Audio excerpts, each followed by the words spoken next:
ओम ह्रीं अरहं णमो जिनाणम गौमटसार जीव कांड। अब आचार्य गाथा नंबर 63 और गाथा नंबर 64 इन दो गाथाओं में 13वें नंबर गुणस्थान शयोग केवली की चर्चा करते हैं। शयोग मतलब योगों से युक्त, केवली अर्थात जिन्हें केवल ज्ञान प्राप्त हो गया है। आइए देखते हैं। केवल णाण दिवायर किरण कला बप्प णासी यण्णाणु। केवल णाण दिवायर किरण कला बप्प णासी यण्णाणु। नव केवल लब्धुगम सुजनीय परमप्प भव एषो। असहाय णाण दंसन सहियो इति केवली हु जोगेण। जुत्तो ती सजोग जिन अणाई निहि णालिशे उत्तो। केवल णाण दिवायर किरण कला बप्पणासी यण्णाणु। णव केवल लब्धुगम सुजनीय परमप्प भव एषो। असहाय णाण दंसन सहियो इति केवली हु जोगेण। जुत्तोति सजोग जिन अणायिणि णारिषे उत्तो। आओ 12वें गुणस्थान के अंतर्मूर्त काल को पूरा करके क्या उत्पन्न हुआ, तो कहते हैं केवल णाण दिवायर किरण कला बप्प। अर्थात केवल ज्ञान रूपी दिवाकर, दिवाकर मतलब होता है सूर्य। दिवाम करोति इति दिवाकरः, अर्थात दिन को जो करने वाला है वो दिवाकर कहलाता है। तो जिसका केवल ज्ञान रूपी सूर्य की कला किरण कला बप्प, किरणों के समूह, कला मतलब होता है समूह, समूह कैसे प्रकट हुआ, तो कैसे कहते हैं णासीये अण्णाणु। अज्ञान रूपी अंधकार सर्वथा नष्ट हो गया, मतलब ज्ञानावर्ण कर्म पूर्ण रूप से वहां नष्ट हुआ। तो केवल ज्ञान रूपी दिव्य सूर्य अपनी पूर्ण कलाओं के साथ प्रकट हुआ, या केवल ज्ञान रूपी सूर्य का पूर्ण कलाओं के साथ उत्पन्न होने से अज्ञान रूपी अंधकार नष्ट हो गया। और क्या हुआ, नव केवल लब्धुगम, अर्थात नव केवल लब्धियों का उद्गम, अर्थात स्टार्टिंग, शुरुआत हुई। मतलब उनके जो 4 घातियां कर्मों का नाश हुआ, उन 4 घातियां कर्मों के नाश से 9 विशेष शक्तियां प्रकट हुई। कैसे कैसे हुई उनके बारे में आगे हम विशेष आपके सामने रखेंगे। कौन कौन सी नवलब्धियां हैं, यहाँ पे बस ये जाने कि उनके नवलब्धियों का उद्गम अर्थात नवलब्धियां प्रकट हुई। सुजन्य अर्थात सुजनित, अच्छी तरह, परमप्पव एषो, वे परमात्म पद को प्राप्त हुए अर्थात परमात्मा संज्ञा से युक्त हो गए। और क्या क्या उनके पास है, तो कहते हैं असहाय, णान दंसन सह्यो इति केवली, उन्हें केवली कहते हैं। क्यों कहते हैं, तो असहाय, जिसमें किसी भी सहायता की आवश्यकता नहीं है, ऐसा ज्ञान और दर्शन से बेसहत हैं। इति, इस प्रकार, इसलिए केवली हैं। और कैसे हैं, हु, निश्चित ही, जोगेन जुत्तो, योगों से वे युक्त हैं अर्थात अभी उनके योग शेष हैं। तो जोगेन जुत्तोति अर्थात योगों से युक्त होने के कारण सयोग जिन, उन्हें सयोगी जिन कहते हैं। कौन कहता है, अनाई निहन आरिशो उत्तो, जो अनादि निधन अर्थात जिसका कोई स्टार्टिंग नहीं, जिसका कोई अंत नहीं, ऐसे आरिषे अर्थात आर्ष, अरिहंतों की, ऋषियों की, तीर्थंकरों की परंपरा से, आचार्यों की परंपरा से उत्तो कहा गया है या कहा है, आगम में ऐसा कहा है। ये गाथा का मूल अर्थ है। अब इसको अपन विस्तार से एक एक शब्द को समझें तो ये विषय पूरे जीवन पर्यंत अरिहंतों के गुण को गाने के लिए पर्याप्त है। ये इस ग्रंथ की अपनी एक महिमा है कि एक एक गाथा अपने में पूर्ण पर्याप्त है। मतलब महाराज ने बहुत अच्छी तरह पूर्वाचार्यों आगम का अध्ययन करके और जो कुछ उनके विषय में कहा जा सकता था उसे 1, 2, 3 गाथाओं में या 4 गाथाओं में यथास्थान पूर्ण करने का प्रयास किया। फिर से एक बार देखें शब्दों को। केवल ज्ञान अर्थात ज्ञान, केवल ज्ञान रूपी दिवायर मतलब सूर्य की किरणों के कला से जो युक्त हैं अर्थात सहत हुए।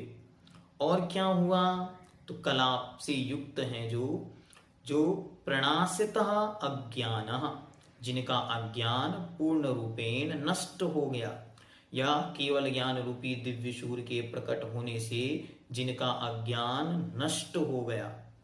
नव केवल लब्धि, लद्धु शब्द है ध्यान से, तो लब्ध उद्गम शब्द निकलेगा।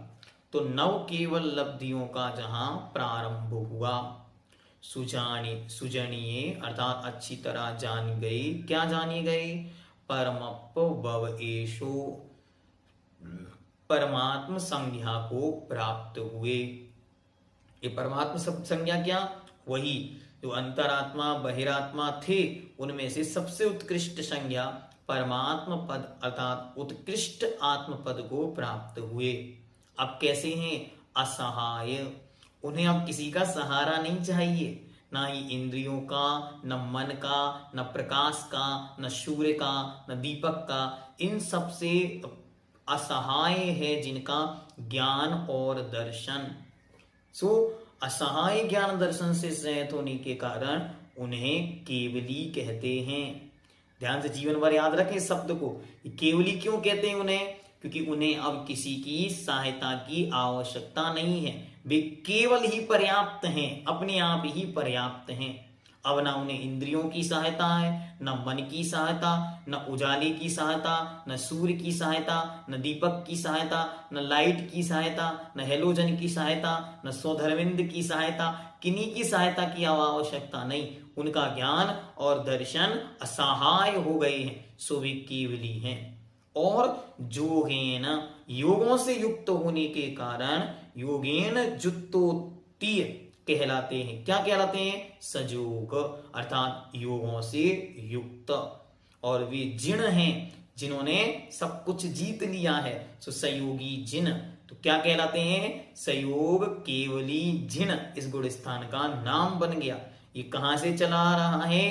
अणाई, जिसका कोई शुरुआत नहीं, अनिहण, जिसका कोई अंत नहीं, ऐसे आऋषि अर्थात अरिहंतों की, ऋषियों की आगम की परंपरा से उत्तो कहा गया है।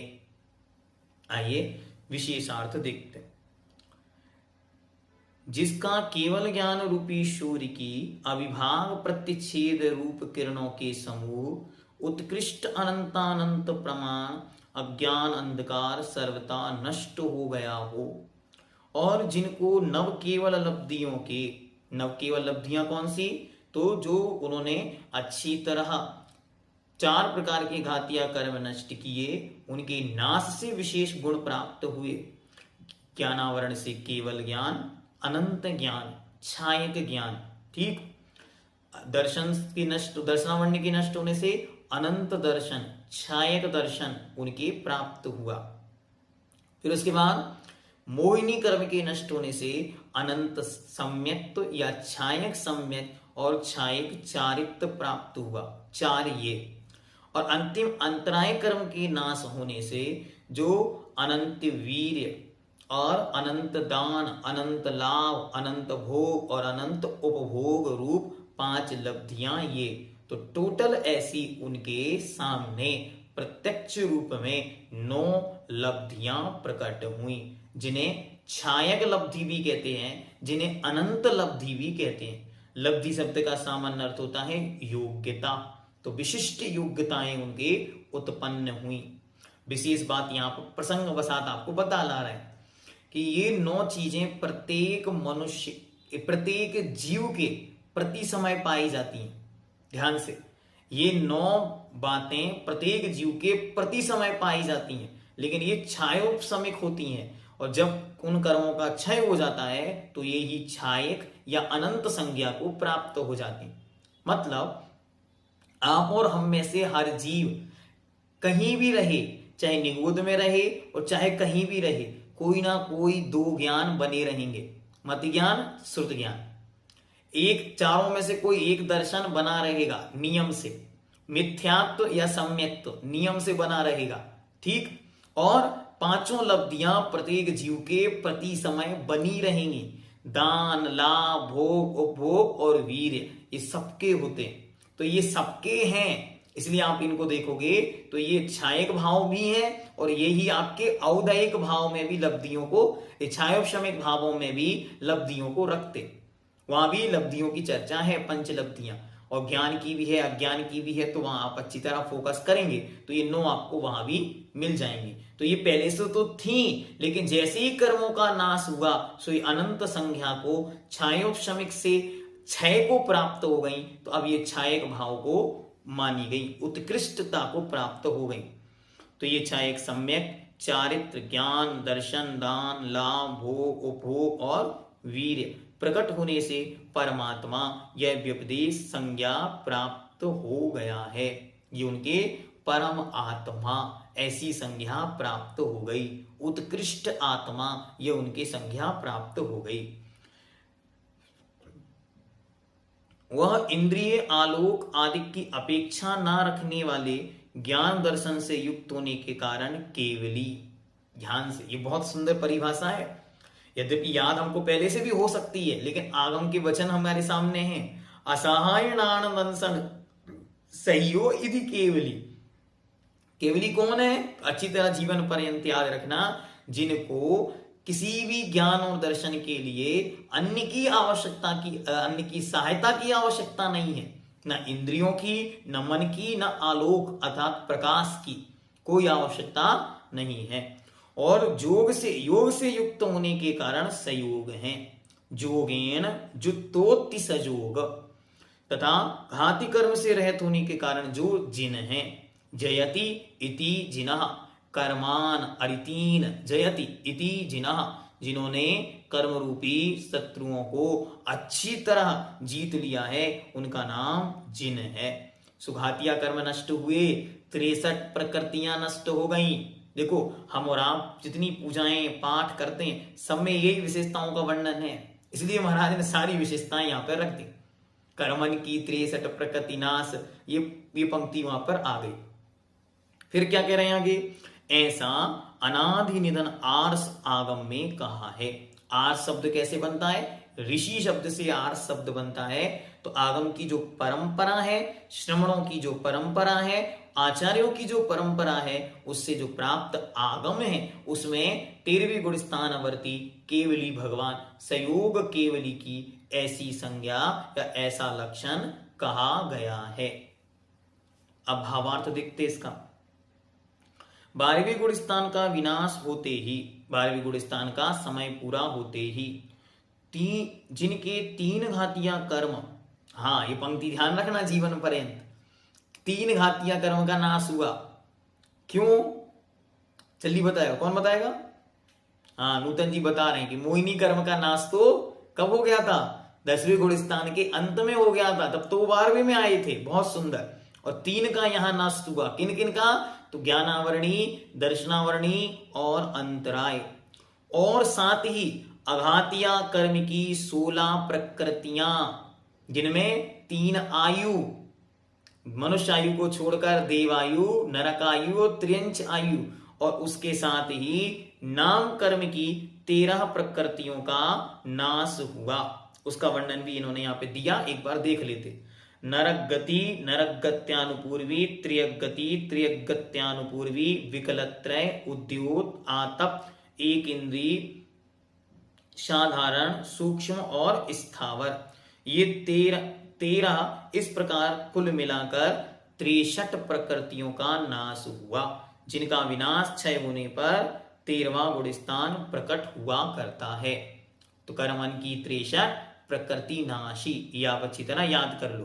कोई पूछ ले कभी कि भैया आप इतने सालों से पूजा कर रहे हो, 63 कौन कौन सी हैं, तो आंखें बंद करके गिनाओ। कैसे गिनाओ कि 4 तो घातिया कर्म की, ज्ञानावरणी की 5, दर्शनावरणी की 9, मोहिनी की 28 और अंतराय की 5, तो टोटल हुई 47। 3 गए आयु, तो कितनी हुई 50, बची 13 में कौन कौन सी, तो नरक गत्यानुपूर्वी, नरक गति, त्रियक गति, त्रियक गत्यानुपूर्वी, विकलत्रय, उद्योत, आतप, एक इंद्रिय, साधारण, सूक्ष्म और स्थावर, ये प्रकृतियां नष्ट हुई। तो टोटल 63 प्रकृतियां यहां पर नष्ट हो गईं। इस तरह कुल मिलाकर 63 कर्म प्रकृतियों के नष्ट होने से अनंत चतुष्टय, अनंत ज्ञान, अनंत दर्शन, अनंत वीर और अनंत सुख तथा 9 केवल लब्धियां प्रकट हो चुकी हैं। किंतु साथ ही जो योग से भी युक्त हैं, मन वचन काय रूप योग अभी जिनके शेष हैं, उस अरिहंत परमात्मा को 13वें गुण स्थानवर्ती कहते हैं। परमात्मा किसे कहते, इसका विस्तार हम लोग अच्छी तरह पूर्व में देखते हुए आए हैं। तो यहां पर इस गुण स्थान को और विस्तार से जानने के लिए हम इसकी कुछ विशेषताओं को और देखते। ओम सिद्धम।